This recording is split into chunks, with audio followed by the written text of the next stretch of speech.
Hello everyone, I'm Renown Zero, and my voice is a little shot because I am feeling a little bit under the weather coming back from Anime Matsuri. But we're gonna do this video today because it's quite interesting. Some of the things that are going on with Baxter, trying to essentially spin ISOM 2 reviews as being negative, even though he took pieces of a video that were mostly positive and try to spin it as, oh, here's this one bad review that I agree with. Here's this review that I agree with. Yet he fails to show you all the other great reviews that ISOM 2 is getting, which is crazy to me how much you want to manipulate this into showing that people actually like ISOM 2 regardless of what garbage you're saying, Baxter. And I'm sorry that your opinion isn't gospel. I'm sorry that no one actually cares what you have to say because you've lost all credibility long ago. But as you can see, the ISOM number 2 campaign is heating up as shipments are going out. $2.182 million, 11,766 cover A's, 12,179 cover B's, 3,816 cover C's, 2,220 cover D's, with 18,561 total purchasers. We'll move over to the Rippaverse Goalposts account, catch you guys up on everything that you've missed from my YouTube, since I didn't have any way to make videos while I was out. We had Nick Davis saying, does this mean comic books for kids aligns with Rippaverse and Mr. July's stances on the alphabet community and in connection with Comics Gate's views? Well, his stances on the alphabet community are the stances most people have, is live your life, don't touch children, leave children alone from your views that you want to show them that they don't need to be looking at, right? We have, of course, actual fandom who's been obsessed with this man for the last couple days. We'll get into that in a little bit. We have this video from Rippaverse Goalposts, actually a great video. You go check it out. We have Laza, I believe this is from. Bro, you literally have a playlist called Monetize Your Haters, and there are still videos that aren't on here where you get mad at tweets talking about you. Now, he doesn't get mad at tweets talking about him. He monetizes the stupid and monetizes the people who talk about him in a negative way, which is what most people should be doing when it comes to haters. They should just laugh at and monetize, which is exactly what I'm going to be doing. Now that I am completely monetized on YouTube, and super chats, super thanks, super stickers, things of that nature are live, including memberships. Everything is down below, links in the description. We have Swamp Swimmer. How many badly written self-insert comics do you think Air July can sell before the people who buy them actually start reading them? Well, it seems like a lot of people have read ISOM 2, judging by the amount of reviews that are out there, and I'm sure there are some videos out there of people reviewing it. I've read most of it myself. I've still got a little bit more to read. I'll probably finish reading that after I upload this video. How long can Rippaverse survive when its second book has a 50% customer drop-off with a pre-order campaign that's 4 times as long? Most number 2s don't sell as well as number 1s. This is literally a thing for all comics and all comic book all comic books that are sold even by mainstream. So this is literally a thing. We also have Eric talking a bunch of noise. We're actually going to skip this one. I think there's another video I want to get into. It's right here. Oh, let me just make sure I turn on the audio. Never truly understand the slime molds here on YouTube that make the content they make. You're actively shilling for the corporations that you rally against and you go crazy on here on YouTube all the time. People don't show for corporations. We don't show for any of those people. We show for good content. We show for content that isn't hijacked by woke weirdos who want to subvert expectations and ruin anything, any semblance of what we used to like. And people like Billy Porter have been a part of that group of weirdos, group of people who have done that. Including his whole, I'm a non-binary fairy godmother. You're a dude. You can't be a godmother and you're a dude. You also can't be a godmother if you're non-binary, you weirdo. And the fact that you had to supposedly sell your house and we're supposed to feel sorry for you when you make garbage content, no one should feel sorry for you when you put out terrible entertainment and you preach down and look down at the normal people as being subhuman, essentially. These CEOs, the people, these executives at the top, the ones that are always just taking massive amounts of money for doing the things that you guys consider to be awful content, they are worse than the creatives because they are taking money for doing absolutely nothing. You mean like putting in all the risk? The actors aren't putting in any money. They're not putting any money towards the risk. They're not putting in any risk into the projects. Those CEOs and higher-ups are putting all their money into these projects that keep failing. Whereas the actors can move on to something else and they receive none of the debt that comes with the projects that they're working on. So it makes no sense to shill for them. And in this situation with Billy Porter, I guess because he's a gay black man, it has nothing to do with him being gay or black. It has to do with the fact that he is being a piece of garbage and he looks down on people who are not in Hollywood as lesser than him. Makes it a little bit easier for you guys to just shit all over him and his troubles and the problems he's dealing with. Grift. Nobody cares what his troubles are when the lower class or the middle class even are unable to buy food, or they're living paycheck to paycheck. I don't give a crap about what Billy Porter is going through. He can essentially go fuck himself. Tube is awful. These slime molds, these con artists, these outrage click guys, they can't be con artists when they're not selling a product. They're just pieces of garbage. They're pieces of shit that are shilling for the corporations that they...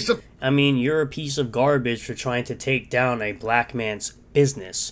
You're part of a group that is trying to take down a black man's business and make his business suffer. You're trying to take money out of his pocket, yet you want to call other people garbage. You should be the last person talking about anybody being garbage but yourself. Please shut up. You are trash. I'm going to skip that. We'll do the Clipperverse stuff here. Internet, it's got to be true. Yeah, exactly. Anything I say.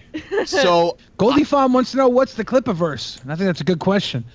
A lot of our fans are familiar with the Rippaverse, Eric D. July's comic book universe that consists of currently one comic book. It currently consists of 2 comic books. Actually, if you want to include Yaira and Alpha Core #1s, it technically consists of 4 comic books. But remember, we're dealing with stupid people. The universe. Well, the Clippaverse is instead of the Rippaverse, right? Clippaverse. She seems to be on some type of drugs. Clippers. Shave Eric July. Riley's bit right. That got him off of Twitter. That's not right. Yeah, let's hear. And we had merch, right? I handcrafted this logo. You did not handcraft anything. You literally took Rippa's logo, you erased the R and put a C and an L. That's not being creative. That's literally stealing. And you added 2 razors. That's not creating anything new. You literally stole this man's logo and added 2 letters. That's not creating anything. Made it with love. Hand drew it myself. Okay. So... You didn't hand draw anything. You didn't hand draw anything. It is a crime. I find it criminal that you DMCA'd the website, took down all the Clippaverse merch, and actually nobody bought it except for us, just to confirm. Yes, because no one cared. They would rather buy official merch than terrible merch that is literally trying to copy Rippaverse. So it's even more messed up. And Eric July or his people did this directly, right? Yes. Alex J. Miller specifically is his financial advisor. Wow. What a prick. Yeah. Yeah, and since we're on the subject, I do want to talk about Sturgis for a minute here. You want to keep talking about me? I don't care. I don't really care. Matthew Connor says, here's the thing. Eric is the worst thing for the indie comic scene. they're not supposed to be a high price cash grabs for knickknacks. It's supposed to be well thought out story. Again, all that's your opinion. His paid pics are doing nothing, wasting time, money, and energy for a dishonest man. He's not dishonest in any way, shape, or form, and it's really none of your business what people spend their time, money, or energy on. We call this minding your own business. Nobody cares what you have to say. Moving on to actual fandom. The political goal of Rippaverse is the same as any other not woke right-wing product. It's not a right-wing product. It was never advertised as non-woke. They want to have their own parallel structures of media and influence. We got work to do. Can you replace that Disney thing you rely on to have a good time? I think you can. I believe that right now we're operating on a very old, archaic model in terms of how we do entertainment. And to see how we did it, and I had a direct line of sight with my audiences, what the internet allowed me to do. Instead of having to even go through another publisher or anybody, I just say, you know what, we'll just do it. I can speak to my audience directly. Why do I need to answer to some like middleman, especially when I don't really understand why they do what it is they do? And I don't understand it. that was the big thing of what we did. Instead of just, hey, everybody else does it this way. Everybody else goes through Diamond for their distribution. Everybody goes through this publishing house if they're going to. Again, why would he go through distribution when he can distribute himself and make more money? Why would you want to pay someone else to distribute your product? That's money that you're losing to distribute to someone else. It's like, dude, you've been obsessed with this man for the last couple days. Okay, so the people that think that I'm...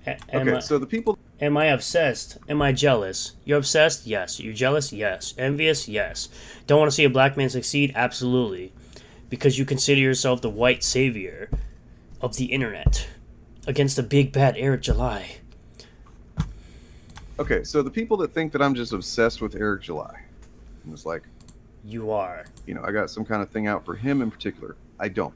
The thing that makes him a point of interest for me is that he exists on that intersection of my personal love of comics and my personal philosophy of reduce harm, maximize well-being. And I ignored the guy for And you keep on calling him a scam artist, meanwhile he hasn't scammed anyone. almost 3 years. Because at a glance, he was boring. And to me, he was just the Rhodes dude. How many times? You think we ain't felt all the things? How many times? We said we oppose taxation. What about the roads? How many times? What about the roads? But when I began to get asked about ISOM and Rippaverse, and asked fairly often, I had to see what it was. I still wouldn't have cared that much. And yet you continue to call it a scam. You literally just had a picture of his avatar, one of his avatars, that said Scam Lee on it. You've been calling that thing a scam and a grift since the first ISOM. Don't try to backtrack now. Because after all, he's, there's lots of Comicsgate guys I've never and will never talk about. But those guys don't have upward of 500K subs. They don't work for a major right-wing media / disinformation. They're not right-wing. They don't spread disinformation. That's literally the mainstream news every single day. And you have consistently said that he received a lump sum of money from Glenn Beck, the person is right here, for his comic, which is incorrect. And it always will be incorrect, no matter how much you don't want to believe it. There's been plenty of things you've said that have been incorrect. Comics are a source of revenue. Yes, when it's a passion project for you, you're in comics to make money. And that's why majority of comics pros are pissy broke. Just crap one out, even if you can't write your name. Then make up fake top 10 lists and say it's number 2. He didn't make up fake top 10 lists. He pulled up actual numbers from Comic-Con and ICV2. That's what he did. And this right here, this isn't a fake list. This is from an actual store that sold his comic book. You idiot.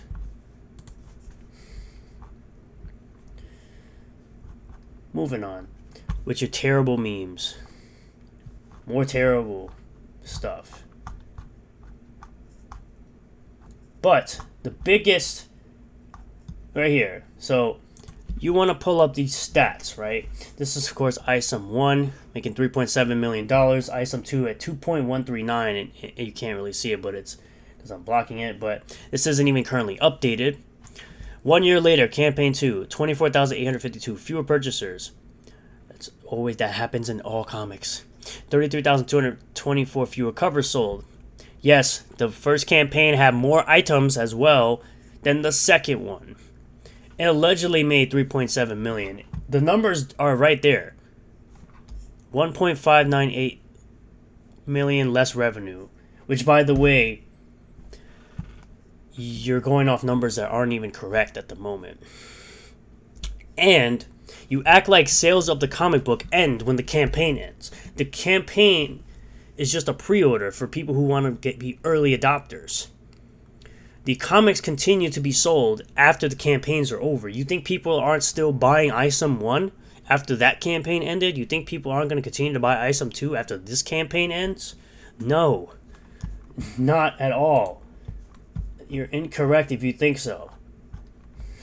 But the biggest offender, of course, is Baxter himself. Many people were willing to give Eric July a pass on his bad writing. Again, that's your opinion. Until I bravely spoke of allowing other Swindler customers to voice their true feelings without fear of retaliation from Eric and his fans. Eric never had any retaliation to anyone who bought his book and gave an honest review. That literally never happened. The fact that you continue to say these lies is absolutely amazing. This is why all your credibility as far as being a critiquer of comics is absolutely thrown out the window.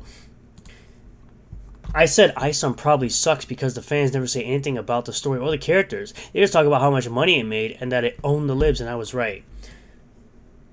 They talk about how much money it made because it makes you jealous that your buddy Pito DeVito didn't make anywhere near as much money. That's why they keep saying it. Because it makes you angry and you continue to bring it up. This is actually a tweet from today. That you continue to bring this up. But you decide to take a review that is on Eric's page, right? It's 4 minutes and 47 seconds. You decide to cut it out, right? You decide to show this part, which is shown in the original version, right? This part right here. As soon as it loads.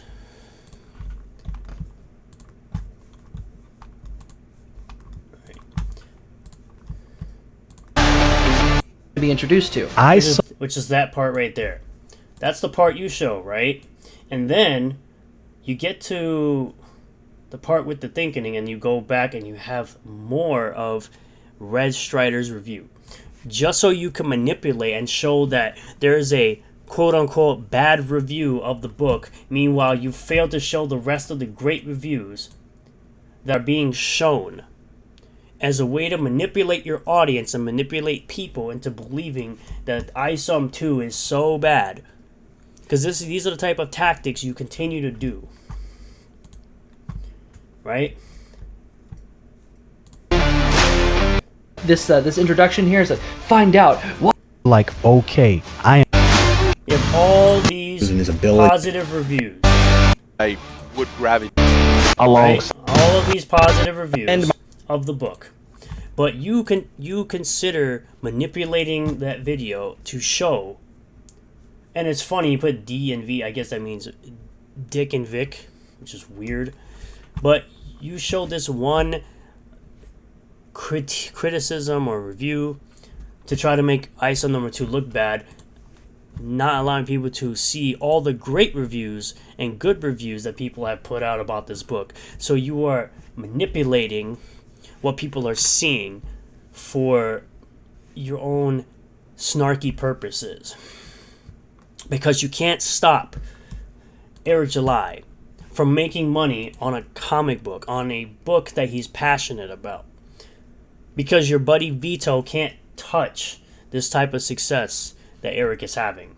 And it's absolutely pathetic that you will continue to do these manipulative tactics because you're a jealous piece of garbage. Thank you all for checking out this video. I really do appreciate all the new subscribers, returning subscribers, new viewers, returning viewers. If you do like this video, hit the like button, comment below what you feel about all this, subscribe for more content, hit the bell for notifications, set the bell to all that we get notifications anytime I post a new video, and I'll see you all on the next one. Peace.